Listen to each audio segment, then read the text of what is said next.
Hey everyone, welcome back to Matt's Digital Odyssey. Season 2 is here, and I'm excited to kick things off with a fun discussion on gaming hardware. I'm talking consoles, peripherals, arcade cabinets, and those unique devices, but I'm not alone. Joining me again are Chris and Dustin. We had so much fun last time that I had to kick off Season 2 with them. I'm going to be starting with my number 5, PlayStation VR. What really sold me was being able to play Resident Evil 7. I have never been more terrified playing a game, and I played PT in the dark. I stayed in the basement for probably about 10 minutes before I finally had the bravery to play the game. That was my first experience with the PlayStation VR 1. Still play it every once in a while, but those Move controllers are definitely terrible for tracking. All right, Chris. So I'm going to be contrary and start with my number 1. I have to go with the Nintendo Entertainment System. It was my first console, and it also helped define gaming trends and gaming genres that we experience to this day. There were so many things about that system that defined the medium. It saved video games in North America. The Metroidvania genre would not exist without Metroid and Castlevania, both of which were NES games. Yes, there was some sequel fatigue, but at the same time, the NES was the first place where we actually got proper game sequels. Castlevania and Castlevania 2, Simon's Quest, Super Mario Brothers, and North American Super Mario Brothers, The Legend of Zelda, and Zelda 2, The Adventure of Link. People experimented on the NES. People took chances on the NES. The experiences on the NES were wide and varied in a way that just wasn't possible with earlier consoles, while also not requiring the time commitment and research necessary to be a PC gamer at that point. It was accessible, it was medium defining, and I still have my NES from 1989. It still works, and I still play it. That is phenomenal, because I know my original NES definitely broke. I was lucky enough to get one donated from my brother. There's nothing more iconic than lifting that tray up, putting the game in, and clunking it down. Like, no other system has that loading feature. How about you, Dustin? Obviously, you have experience with the NES as well. Well, that's why I was kind of quiet during that little thing. Yeah. Because I'll be extra contrarian and say, you know what, my list doesn't have any particular order at all. But because of that, I am gonna start like where Chris was and say it. And this is actually gonna be like a 1.5 for me because not only the NES, but I also wanted to give a shout out to the Game Genie at the time too for giving us a way to fucking beat certain games that we couldn't manage to do ourselves at the time, or if you just wanted to extend on your gameplay by doing some added features or something like that, you could. I loved my NES so goddamn much as a kid. I remember the day that I got it, I had walked into a little retail store in Boise. They had a stack of NES boxes sitting there on the floor, like from at the time I was like in kindergarten, I think, and the stack was at least as high or not a little bit taller than I was, and we ended up walking out with one. And at the time, that was a fucking value because you got 2 games, the gun, and 2 controllers out of the box. Oh, and man. that's never been done since. I gotta say it too, because I remember my first experience. I didn't get my NES first. My cousin did. He was 2 years younger than me. And I went to his house, and he said, "We're going to play Mario. I'd be Mario, you're going to be Luigi." And I'm like, "What? Who the fuck's Luigi?" 100%. And then he boots the console up. This is so great, because up to that point, I had only played like Commodore games. Like I was not that gaming. So almost immediately, I told my parents, I need one of these. And they bought it for me on my birthday. And I didn't stop playing it until I got my next console, which I'll probably touch on later. But the NES is just so epic. Everyone fucking loved Duck Hunt. Mm-hmm. Like, everyone had to play Duck Hunt. And like you said, Dustin, it came with 2 games, 2 controllers, and a light gun. I was just going to say, you get a CRT and a copy of Duck Hunt, and I will still sit there for an hour and play it because I got that good at it. Yeah, the NES is absolutely epic. I love that I have the Mini. I love that I can play those NES games on pretty much anything now. But I'm going to kind of take a big jump here and go to my number 4 and actually say my Xbox Series X is my next favorite console. It has almost the same power as like a modern PC, but I've also been an Xbox fan for a while now. The original Xbox I got the same year that it was launched, and I remember at the time thinking why. I was very into my Dreamcast. I'm the Sega guy. That was just it. And my uncle got it for me because at the time I spent way too much on the internet, and this was his idea to get me off the internet. So he's like, here's your Xbox. And I said, why? And then he said, here's the game, Dead or Alive 3. Xbox was a very interesting system. It was basically a PC, but a year or two into the console's lifespan, they had to have a recall of the AC adapters and ship out newer ones that would cut the system's power if a capacitor blew inside the system, preventing fires. Um, which brings us into all the other hardware issues when it comes to the 360. I had two consoles Red Ring on me. I'm just thankful that Microsoft stepped up and actually extended their warranty. I think it was either 2 years or 3 years for Red Ring systems. And then as soon as the Slim came out, I bought one immediately. I'm like, I'm done with Red Rings. The Xbox One, I stuck with until I decided to upgrade to the Series X.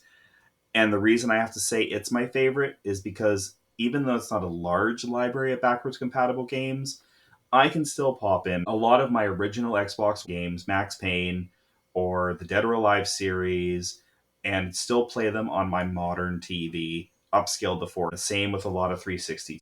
Yeah, I have to go with the Xbox Series X. I still love it. All right, Chris, what's yours? So before I get into mine, just quick fun fact. Going back to you saying that it was essentially a PC as a console. Yeah, it was intended to be a PC as console, and that's essentially what they did. Well, at the same time, it's actually kind of funny because it's just like a step to the left of the Dreamcast, which had Windows CE anyway. Mm-hmm. That's what I've said so many times when I did a bit of digging, is essentially Microsoft did take a lot of notes from Sega, and they did put a lot of the soul of the Dreamcast into the Xbox, to the point where, and I need to find the original source for it, where Sega did offer them backwards compatibility on the original Xbox. And I wish that was the case, because the thing about the Xbox that all other consoles before that didn't do was an internal hard drive. Mm-hmm. You never ran out of game save space. I don't know how much 30,000 blocks was, but it never dropped. Well, yeah, with that amazing 5 gig hard drive in the original Xbox. And some of them had 8 gigs too. Right. Mm-hmm. Okay, so yeah, my pick, my number 2, and I'm going an extreme opposite end of my prior pick as well, but still a Nintendo system. I'm going to go with the Switch. Mm-hmm. And hear me out. I know a lot of people online bitch about how, it isn't a contemporary of the PS4 and the Xbox One. It's so underpowered. And that's because the race to get more computing power is giving diminishing returns, and it does enough differently and does enough well that I'm fine with that. I have used my Switch for teaching because I teach game studies courses, I teach game design courses, and having something that I can just pack up and bring into my classroom, hook up to whatever projector we've got going on, and let my students engage with games from across the history of the medium is fantastic. Plus, it has saved me on my commutes that are sometimes upwards of 5 hours long. And being able to pull out my Switch and play through Bloodstained Ritual of the Night or Metal Gear Solid 2. It's funny. I hate to interrupt, but it's like you got my number one. The Switch is my number one. And that's because I went from the NES to the Switch. I was not a Nintendo fan. I didn't get a Wii. I didn't get a Wii U. I didn't even have a Super Nintendo. I was a Sega guy. So jumping into the Nintendo Switch was like, oh my God, I love Nintendo. I miss Nintendo. Mm-hmm. And here's the thing. One of the other major criticisms that people have for the Switch at this point is, why would you get a Switch when you can get a Steam Deck? Because I don't want to spend nearly $500 on something that's just going to let me play my PC games that I don't play already. Exactly. It's more expensive. With the OLED model, the resolution is the same. And I've always been a console gamer because I want to just plug my games in and have them work. I don't want to have to worry about specs. I don't want to have to worry about adjusting installs to make sure that it works with a specific operating system configuration or whatever the hell. I just want to put the card in or boot up the digital version and have it run. Yep, I completely agree. And the actual specs for the Nintendo Switch, although they're not as powerful as the PS4, PS4 Pro, Xbox, all that, it still has a custom NVIDIA Tegra X1 and 4 gigs of RAM.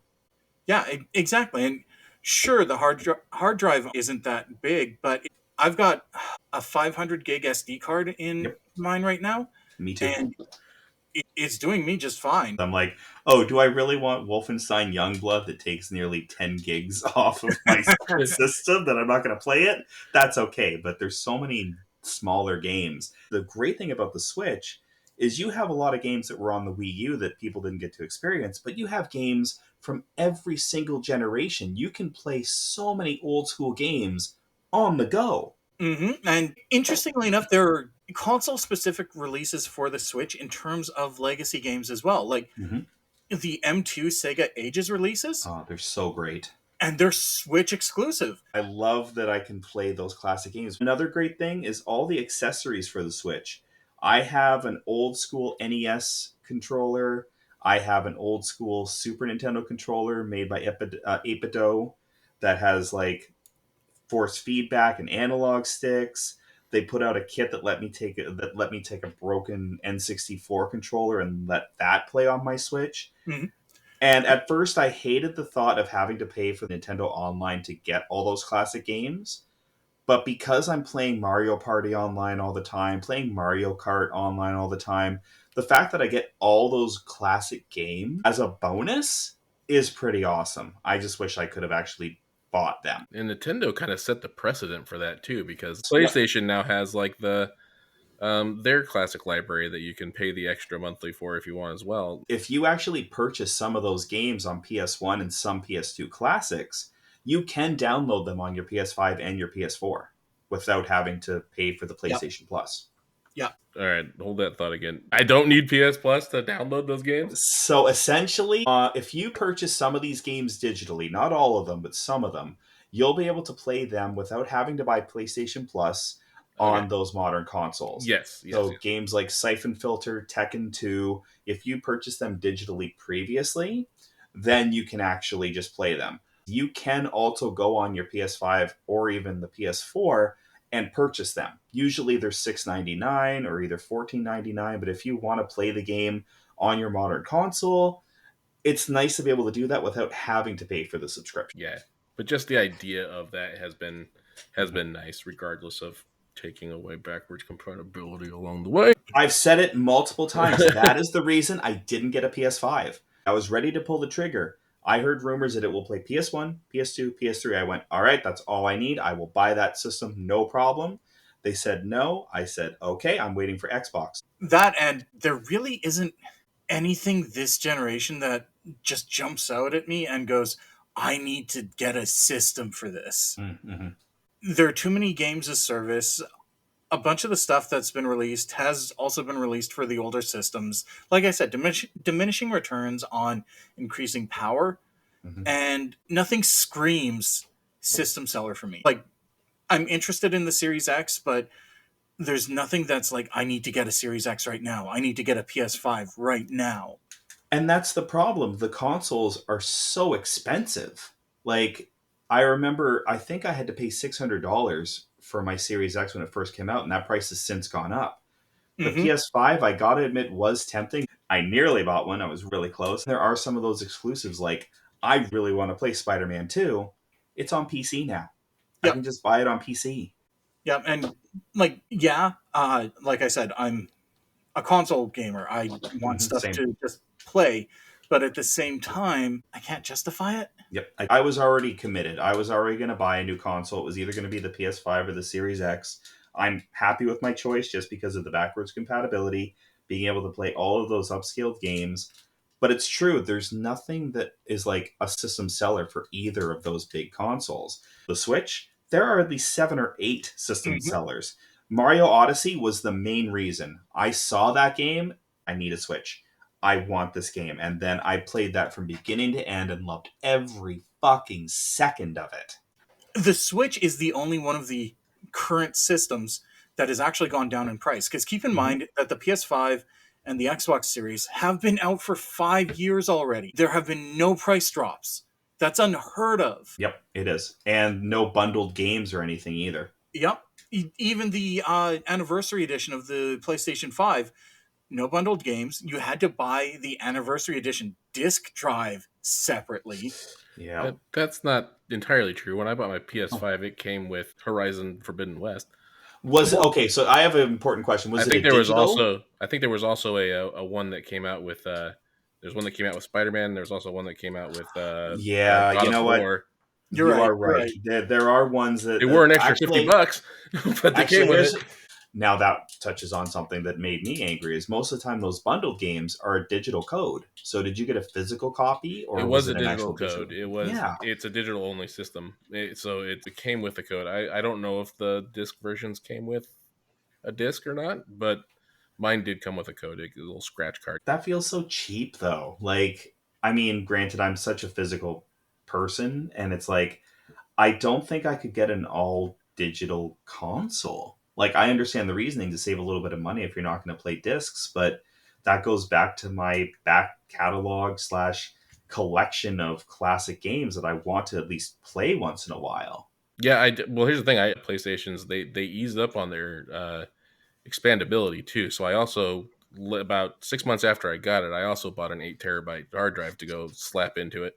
And that's where the PlayStation wins to the Series X because it has a proprietary memory. And yes, okay, you can connect external hard drives to as large as you want, as long as they're USB 3, but you cannot natively play those Series X games unless they're either on your internal drive, which is only like 800 gigs, or you buy an expanded memory. And I am so mad because I needed the storage space. I needed something for all of those really cool series games that I want to play. $300 fucking dollars for expandable memory. Ooh. Well, Whereas an on eight the terabyte PS5, is but that's 8 terabytes. Mine's only 2 terabytes. Oh, that's fair. That's horrible. Whereas an 8 terabyte, you can pop open the PS5 very easily and Oh put yeah. an NVMe in there. It's so easy to upgrade PlayStation. I was able to upgrade my PS4 Pro with, I think, a 2 terabyte internal drive, and I have an external. And if I wanted to put another in it, it's just easy as like slapping it in and saying, format this, please, and it's done. And you can take your external hard drive that you had from your PS4, plug it into your PS5, and it works. Right off the bat? Oh yeah, it just registers. It's all Wow. registered to your account. They're just digital downloads. So when I switched my PS4 over, I transferred all my games or whatever I could fit. I have a 3 terabyte external hard drive that I bought like after I got my PS4. They just plugged into the USB port in the back of it, and it reads it and says, "Okay, you're registered to these games, and you can keep playing them." Okay, that I didn't know. Yep. Right. Because I just had the wonderful situation of having to replace my Series X because the reason I bought it was to play physical games, and my disk drive stopped working. So it became digital anyways. I sent it out to them to get fixed. They sent me a new one back, just refurbished with a warranty, so that's kind of cool. And then I had to reinstall and download all of my games, which included downloading all the updates for all my physical games as well. It took me 5 days of swapping discs and installing updates to finally come back to where it was before I had to send it in for repairs. No. Yeah, right? Exactly. That's why the Switch wins. And that's why I collect physical games for the Switch, because you get that cartridge, you put it in your console, you're playing. That's it. Maybe an update that's like 5 gigs. Oh, So not even. so I think like the largest download was the Metal Gear Solid collection. I'm pretty sure it took 10 minutes to download all the stuff for that. But most games you put them in, they update, you're done, you're playing. And you can even tell the system, I don't want the update right now, and you can play it anyways. The only game I have that has massive updates is Splatoon 3, and that's because it's a live service game, and Nintendo's constantly doing new stuff for the community. Or another one is Mario Kart, just so many updates that they added to that. But I don't care. Mario Kart was so much fun. I had to buy the expansion for that. Just get all those new tracks that were classic tracks and racers. And yeah, I absolutely love my Switch. So since we kind of already have been kind of flying down this route, I'll move on to this next. But PS1 will be my big go-to because that was for my first big diversion from the console wars.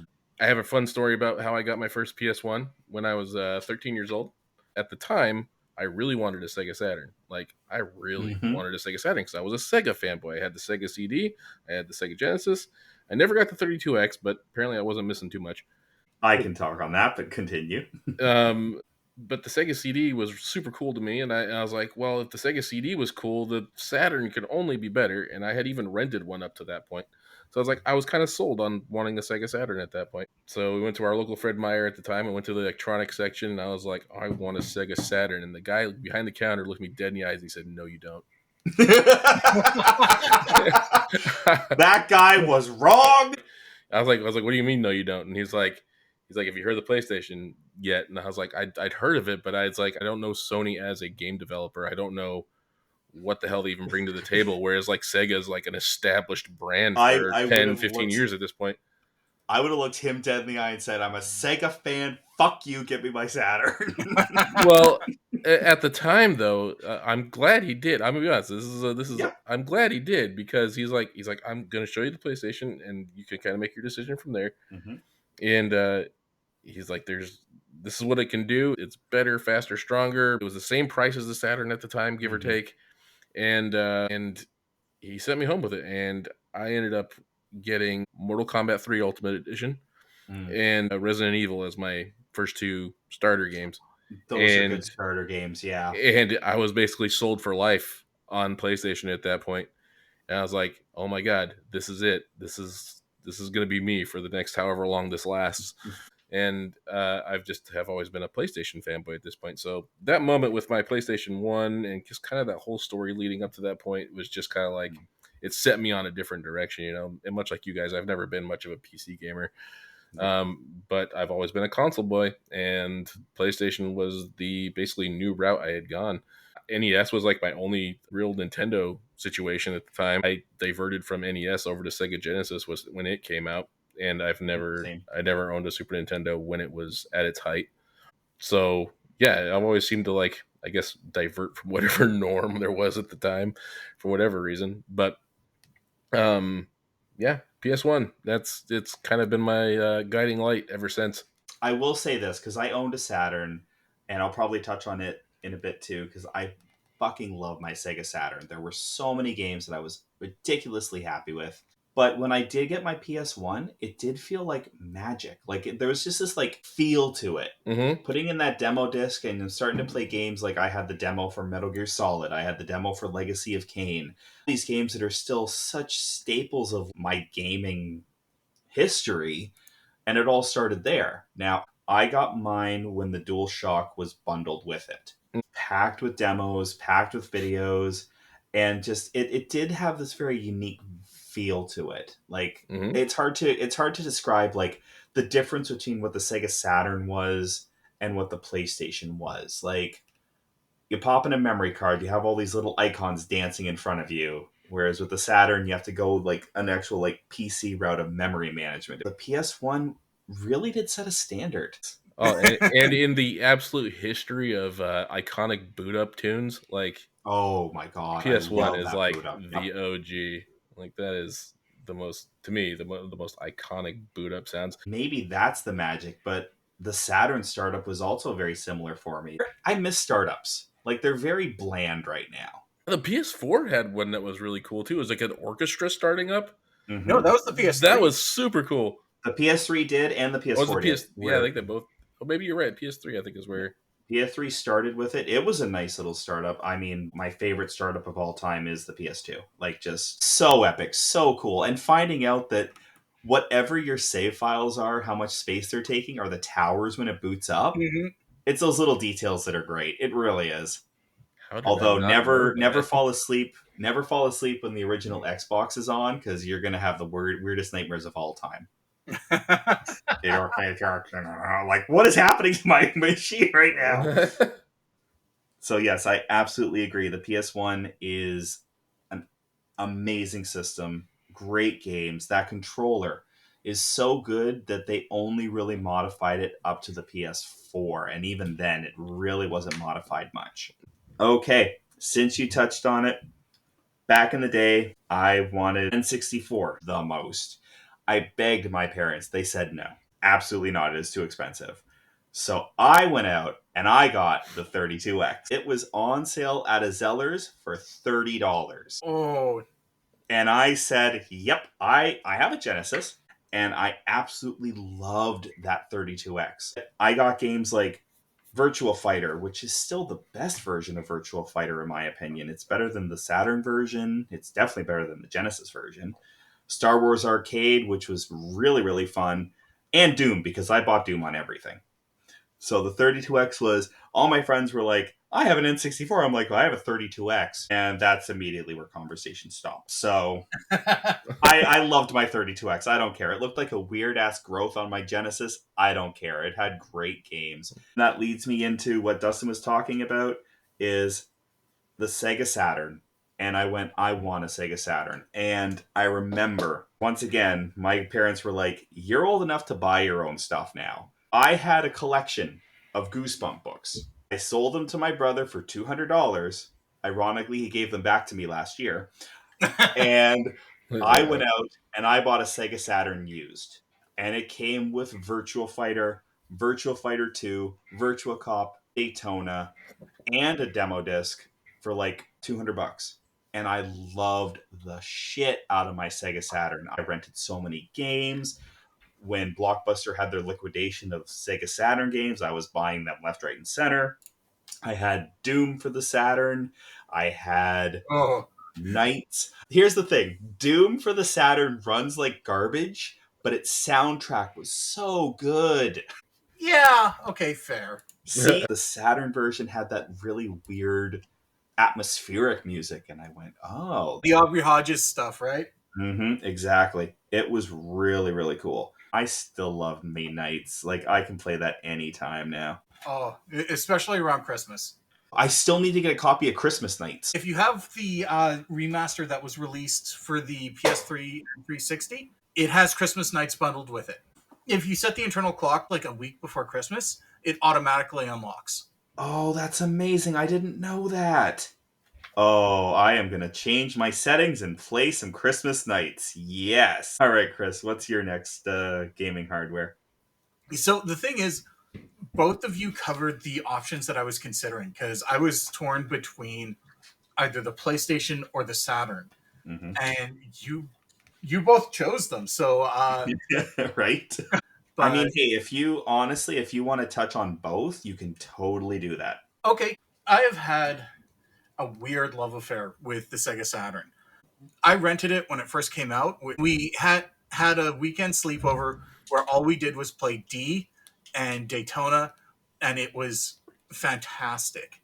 Mm-hmm. But I got talked out of actually buying a Saturn because by the time I was ready to get either a Saturn or a PlayStation, the Saturn was dying in the West. Mm-hmm. So I got a PlayStation, and I don't regret my decision. When I got my PlayStation, it was 1997. Mm-hmm. I got it for Final Fantasy VII, but I didn't get it when I first got the system because I got the system for Christmas. And that was when they started their greatest hits line. Yes. And so I got Crash Bandicoot, and my parents found at a pawn shop in Winnipeg the long box version of Resident Evil. What I didn't get was a memory card. That is absolutely the pain. Yeah. It's a good thing you didn't get Final Fantasy VII because playing that without a memory card would have been even worse. Oh, yeah. I did regret not getting a Saturn. Mm-hmm. And so Christmas 2007, my brother had a Saturn and a bunch of games. He gave them to my mom to give to me for Christmas because I kept looking for a Saturn. I was so close to getting one. There was a pawn shop that had a Saturn with Virtua Fighter 2, Panzer Dragoon, and Resident Evil for $100. That's a pretty good deal. It's a damn good deal. I didn't have the money at the time. I was like, okay, I get paid next week. I'll come back and get it. By the time I went back for it, it was gone. Oh, and that sucks. But yeah, just the generosity of my brother giving me his, because it had the 3 free games that you got in the bundle: Virtua Fighter 2, Daytona, and Virtua Cop. It had Virtua Fighter Remix. But the one that I jumped at because it was Christmas was Knights. Mm-hmm. And seriously, if you've never played Knights at Christmas, you're missing out. Mm-hmm. Even if you don't celebrate Christmas, just that time of year, play nights. It's fantastic, and I can't say enough about it. It's not only just a fun game, but it's an original concept. Mario 64 set the standard, like we talked about in the previous podcast. Yeah, But you know what? Knights still controlled really well for what the Saturn could do. especially with that analog controller. Like It was janky as hell, but it was still fun. I have a soft spot for that entire generation of gaming, but it was a paradigm shift. It was absolutely a paradigm shift. The Saturn, I'm glad that there's a little bit of a reemergence of it. Like, people are actually starting to realize that, hey, this system actually had something going for it. There was some really good games, like the Panzer Dragoon series or Burning Rangers is still so much fucking fun. It really is. Recently, I had to go get a Saturn, and this is where I'm very happy. I decided to go with a Japanese system. It was cheaper to actually get one shipped from Japan rather than buying one in North America. Sure, it has like the white and the controller has the colored buttons, but there's so many really cool advancements, like a merging of modern gaming and old school gaming. There's this card that lets you essentially play backup discs on your original hardware. Oh, are you talking about the Pseudo Saturn or the Seichi? Yes, the Pseudo Saturn. I had to buy one of those. Yeah, absolutely. It's so great because now I can finally play any Saturn game I want on the original hardware. Japanese, North American, doesn't matter. And the reason I also decided to go with the Japanese one is I have no shelf space for long boxes anymore. Yeah. Dustin, what do you want to touch on next? I'm going to step away from the home console stuff and go into the good old arcades. Most of you guys know, based on the last conversation we had, that I happen to have the Ninja Turtles arcade cabinet. Like that was my golden egg. However, in terms of arcades, just kind of like stepping up the game a little bit in the arcade scene at the time. I'm a beat 'em up boy. I love beat 'em ups, and to me, the 6-player X-Men arcade game was always like the next level of how to do that. It was the first time, to my knowledge, that I've ever seen a double CRT in use in an arcade cabinet. That thing looked like it weighed probably about a bajillion pounds. I don't know how it was they even fucking huge. I don't know. It's gigantic. I have a hard enough time fucking rolling this one around, but just the number of players and having the dual screens and having that extra kind of like playing field with like 6 people just going to town just together is in full teamwork. Again, I have a core memory of that. We got to a 6-player Magneto fight at the end of that thing where I think I was Colossus at the time, and just being able to end the game with 6 people there and just kind of feeling that energy, because it wasn't just us who were playing it. There was easily another like 15 people standing behind us just watching us play. Those are the best arcade moments. They really are. And it's that kind of thing, like where you're just like 3 p.m. on a fucking Saturday. It's you and your boys and just whoever else is there to enjoy their time, eat some really horrible pizza, some semi-flat soda that you got out of the fucking vending. Like it's just that camaraderie that you go to the arcades for. Absolutely. But you definitely touched on something, Dustin, this is something a lot of people won't get to experience anymore, is literally going to an arcade to play your video games. Because, you had let's say the Super Nintendo, the Nintendo at home.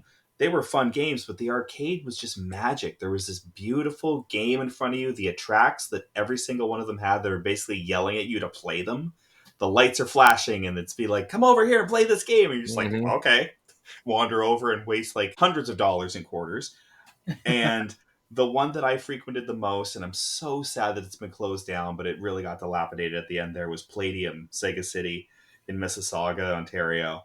And I loved that place. I had so many birthdays there. I wish I could have experienced it during its heyday. The first time I went there was in 2019. Yeah. And it was all like ticket machines and giant versions of mobile games and a go-kart track that was closed when I was there. But yeah, I wish I could have gone during its heyday. Back in the day, the door opened like an elevator door, but it was like this clanky cave that was made of metal, and you had to walk through these like LED lights and then just boom, hit with all of this arcade sound. Mm-hmm. And you had like the Mannix TT set up in one corner, Daytona set up on one side, Sega Bass Fishing, House of the Dead, all of these phenomenal Sega arcade games, the Jurassic Park arcade. Just buy your card, scan, and just play all day. It was great. And then also the Sega Saturn at the time was at every single table when you went to go eat. Oh, So That is while you dope. yeah. So while you were eating your lunch or dinner or whatever, yeah, it wasn't great, but you had a Sega Saturn to kill the time. That was fucking genius. All right, we're on arcades. I'm going to jump to my arcade mention because I know Chris has one as well. I still really want this. I've mentioned how I have a Mortal Kombat 2 arcade, but I want a full-size Silent Scope arcade. And you had other shooting games like Time Crisis or House of the Dead. They were so much fun. But this one, you had your full screen, like all other arcade games, but you had a full size sniper rifle. And when you looked in the scope, you had this little LCD screen that you could actually see the reticle.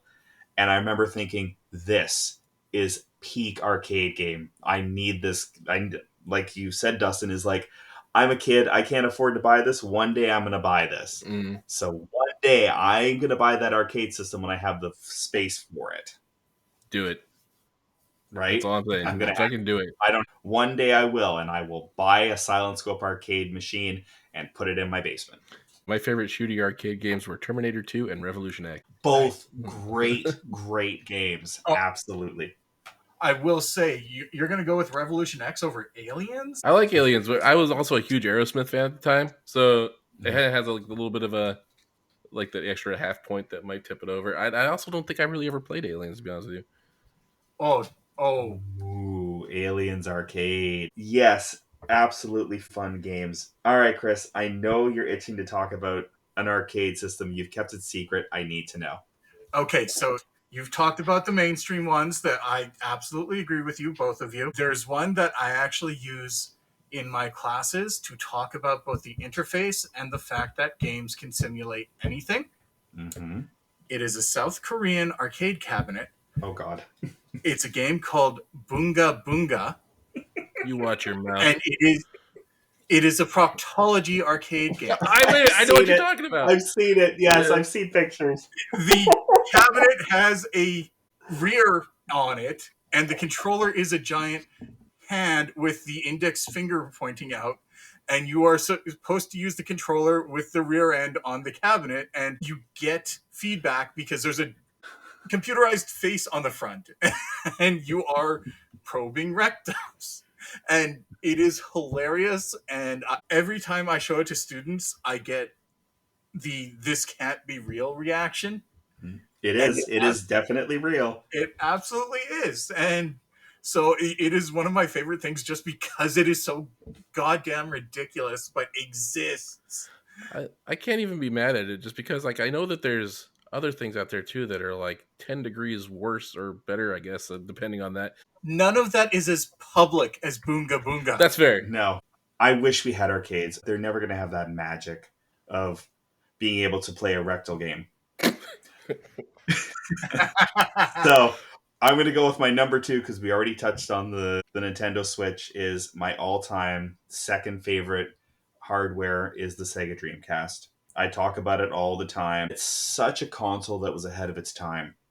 The controller took what was working with the 3D pad for the Saturn, made it better, although nowadays it's very uncomfortable to play with. The VMU was the most unique memory card, even to this day, is still so cool. It had a built-in modem. You could actually play online games on a console. You had a 56K modem built in. And the games were mind-blowingly beautiful. Sonic Adventure, Crazy Taxi, Shenmue, Power Stone, Ready to Rumble Boxing, House of the Dead, Sega Bass Fishing. I could go on and on about the Dreamcast's library. Just so many great games. So yes, the Sega Dreamcast is the one I absolutely have to touch on.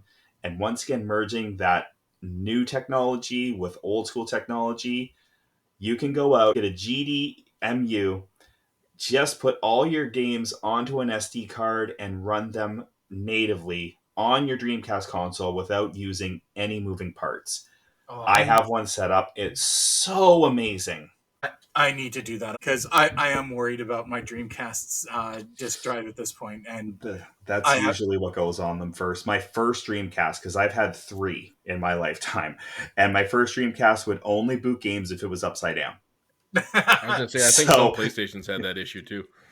They did. They couldn't read. The laser just got misaligned. There were so many problems. So you take that out of the equation, and now you can play all your games. I have probably, I want to say 80 Dreamcast games on my memory card. I think it's like a 64 gig. And the only negative is that first initial load time is at least 10 minutes of having to boot up all those ROMs. But once it's booted, I can now load all my Sega Dreamcast games, play them on my HD TV with an adapter. The only thing I'm missing, where are you, Retrobit? Where's my modernized Dreamcast controller?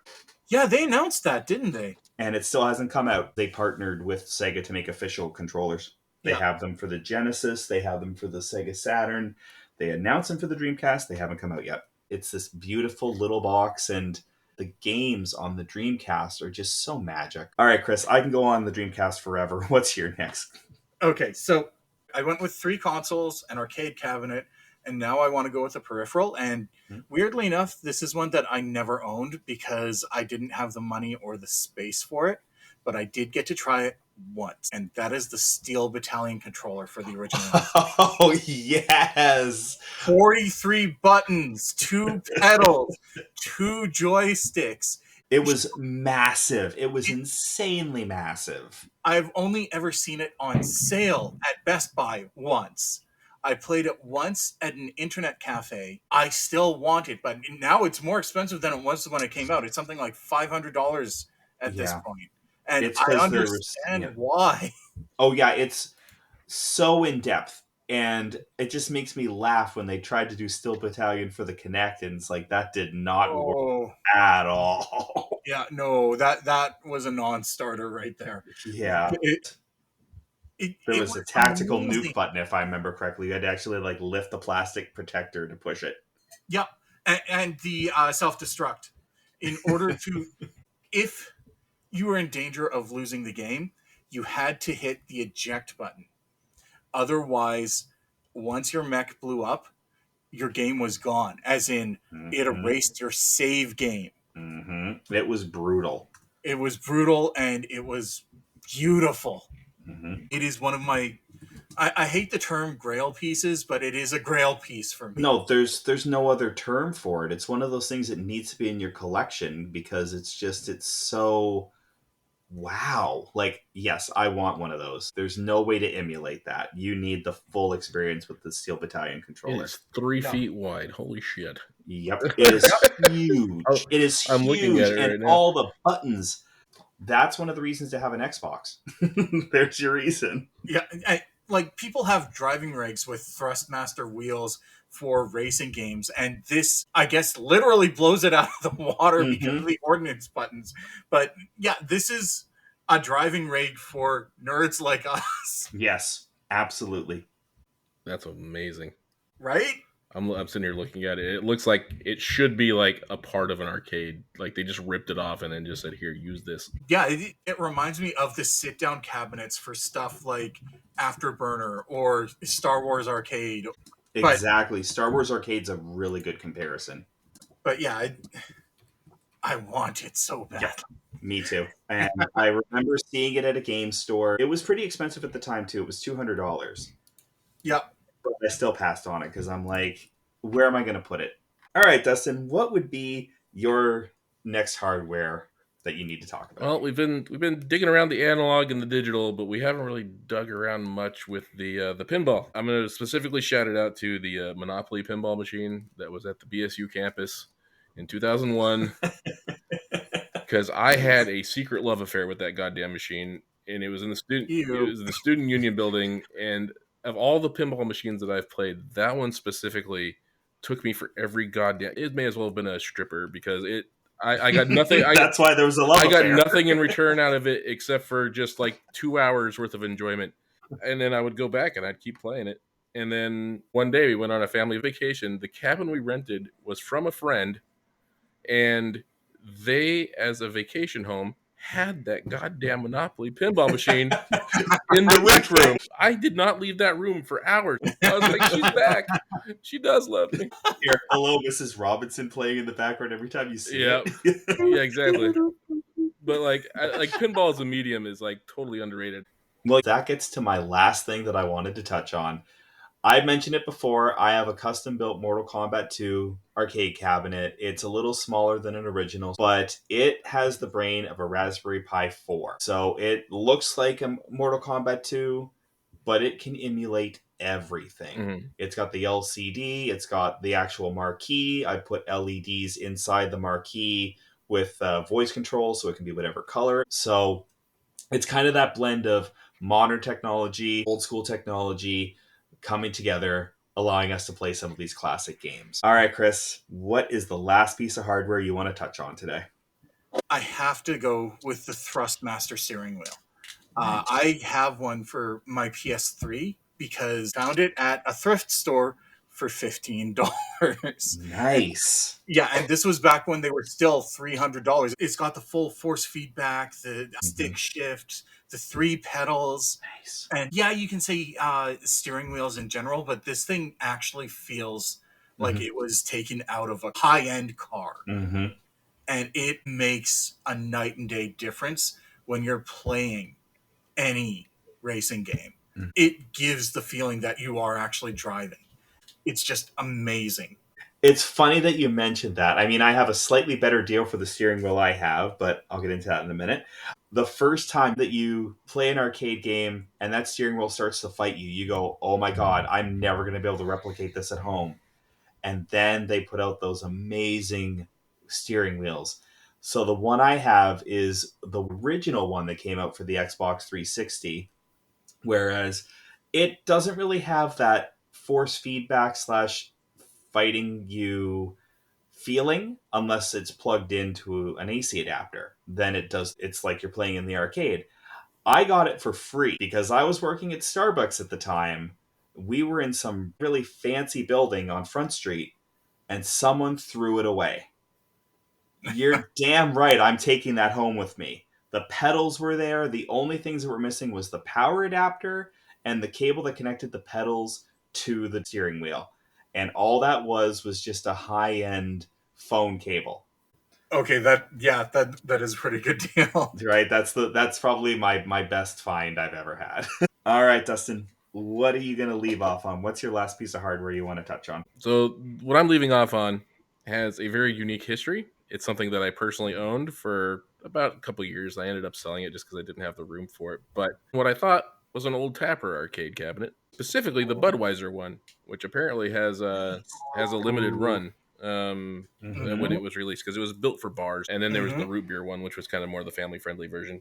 Yep. And I got really excited by it. But when I realized that the control panel for it was not the Tapper control panel. I was like, so what am I looking at here? I got it home and I plugged it in, and the screen was all sorts of janky. But what I realized is that this is not Tapper. Somebody had replaced the guts with it with a video slot machine. And it was very unique in the fact that you could play the slot machine, and then if you won that round of slot machine, you could go to either like double, triple, whatever your money on the next screen by playing a game of high-low. And if you keep guessing correctly on high-low, a little 8-bit digital woman across the top gets gradually more and more naked. And I was like, what? That's so much better than Tapper. I was like, what did I buy? This is amazing. But the screen was so shot. That's a much different kind of Tapper. Yeah. And I actually ended up buying a CRT monitor to replace the one that was in there. But apparently what I had found out is that it wasn't uncommon at a certain period in time for bars to do this as an illegal form of gambling. And I believe that. That's funny. Wow. So it turns out that the machine just wasn't a legal machine, so you couldn't use it for any sort of business, but you could keep it in your home. The guy who ended up buying it said, he's like, you have no idea how long I've been looking for a Tapper arcade cabinet locally. He's like, I told him the history behind it. He's like, that's super cool and all, but I plan on refurbishing this entire machine. So don't you fret, it's in good hands. I was like, that's all I need to hear. It's going to the right person. Yeah, exactly. That is awesome. So yeah, I feel good about it. And it was just a really cool find just at an auction. It looked like I'd been collecting dust for like 10 years and just hadn't really done anything. So when I got it home, plugged it in, it had that immediate CRT boot up sound. You could tell the capacitors haven't had any electricity in them for like 15, 20 years. Just Yes. so it was a fun find. And so just a special shout out to that one particular little piece of history. I think was kind of cool to have for a little while. That is pretty cool. I gotta admit, I've browsed eBay a couple times looking at the broken arcade cabinets. Like, I could totally repair them. Then I realize I have a kid. No, I can't. So, unfortunately, that brings us to the end of today's episode of Matt's Digital Odyssey. Huge thanks to Chris and Dustin for joining me again. Honestly, it's not the same without you guys. Talking to myself is much, much weirder. So I'd love to hear from all of you out there. What's your favorite gaming hardware? Do you agree with some of the stuff we talked about? Did we miss out something really, really important? Let me know on social media at Marlat Media.